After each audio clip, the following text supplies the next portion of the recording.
let's talk to Robert, the CEO of HelixVM, and catch what's going on with one of the more exciting platforms out there. Robert, good to see you. Good morning. How are you? Happy New Year. Good morning. Happy New Year. So again, for the audience here, if you could just start off with giving everybody a little bit of an idea of who you are, your journey, and then obviously love to hear about HelixVM as well. Okay. Name is Robert Rodriguez, founder and CEO of HelixVM, a career entrepreneur, been in the care delivery space for about 20 years. 3 years ago, started HelixVM with an idea, basically, of trying to bring a lot more automation and technology into the provisioning of care. It's been a journey. So today, HelixVM is a platform which basically brings AI and RPA technology into the process of bringing patients and doctors together quickly and as efficiently as possible. It goes beyond, I think, a lot of the telemedicine that we have today, in the sense that what we're basically doing is a lot of asynchronous medicine off the platform, and we're able to cut down the amount of time that providers, doctors, are spending, in essence, to process a chart. The benefit of it is you have more profitable business for the doctors, but you also get a lot faster care for patients, particularly with the simplest medicine that you see out there, which happens to be the highest volume. That's brilliant. And so tell us a little bit about how AI has been further integrated into digital health systems from your perspective compared to previous years over the last couple of years. AI, from what we are seeing, and again, we're a small player in a massive industry, is being brought in particularly in the area of helping decision support with physicians. And so we've implemented AI within our platform and focusing it on actually helping create, in essence, a product that physicians understand, which would be, in essence, a SOAP note, a medical note, and being able to provide that to them so that way they're able to drastically move quicker. Obviously, where the AI is very, very helpful is in basically taking all of this data that we squish together, data from patients, data from data clearinghouses, data from obviously the actual notes and medical literature, and being able to, in essence, put that all together for them. So that integration of all of that information, squeezing it through the AI, and then having the AI provide an answer, a real answer that a physician can use. Okay. Yeah, that makes a lot of sense. And certainly we know now, as we're seeing a lot of the studies come out around AI, that as opposed to maybe 2010 to 2020, where AI was being released and it was being used, it wasn't really showing a lot of efficacy. We're seeing a lot more efficacy. We're seeing a lot more applications than ever before. And when you look at startups, and Robert, you're someone who's been around the industry for 30 years, you get this stuff. How are startups leveraging AI to help bring innovation and gain competitive advantages in the digital health ecosystem?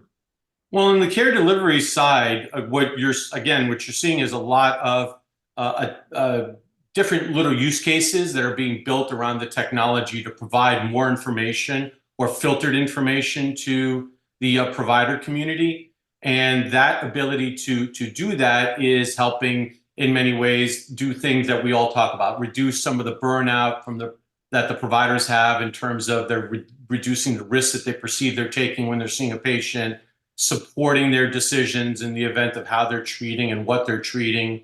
And so a lot of work is being done with AI as it relates to that. In other words, delivering a product that a physician understands, not necessarily just a scientist understands. I think the other place where you're seeing the use of AI is in basically from a population health perspective, just querying lots of data, lots of charts, particularly all of these unstructured notes that systems have. I mean, I don't know how many hundreds of thousands of charts we have, but most of it's unstructured data. It's hard to kind of figure out from all of that information, things like, what's the most common way that you would treat a UTI, as simple as something like that might sound. But these are all very, very important advancements that I see being rolled out, not just in our software, but in other companies that offer similar solutions. Yeah.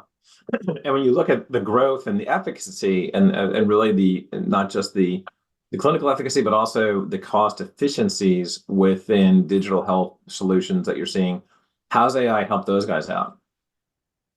Well, different solution providers have different pricing, and so sometimes sometimes I get the sense that they may be a little bit too expensive as it relates to sort of AI and that decision support for the physicians.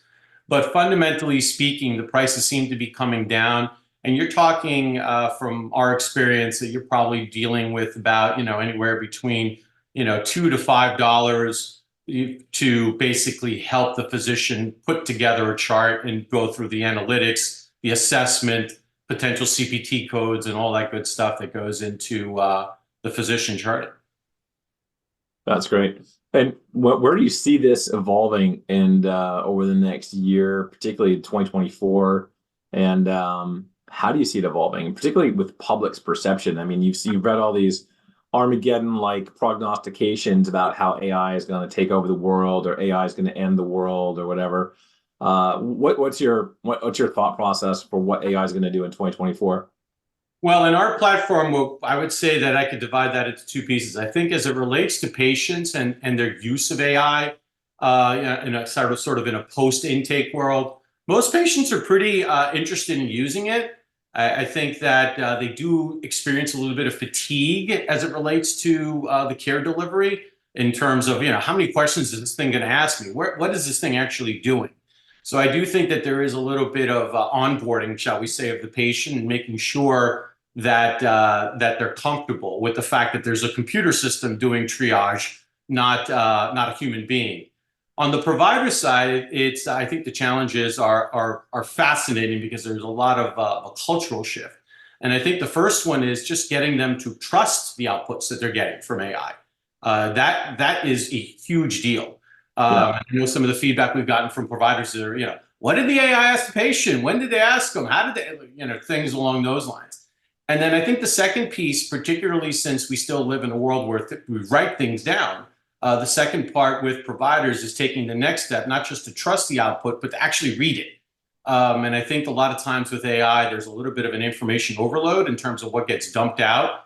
And it needs to be sort of, give me the cliff notes or the management notes. I don't need, I don't need a 5-page, assessment of a patient. I need a 1-page assessment of a patient. So I think that those are on the provider side a little bit of a cultural change.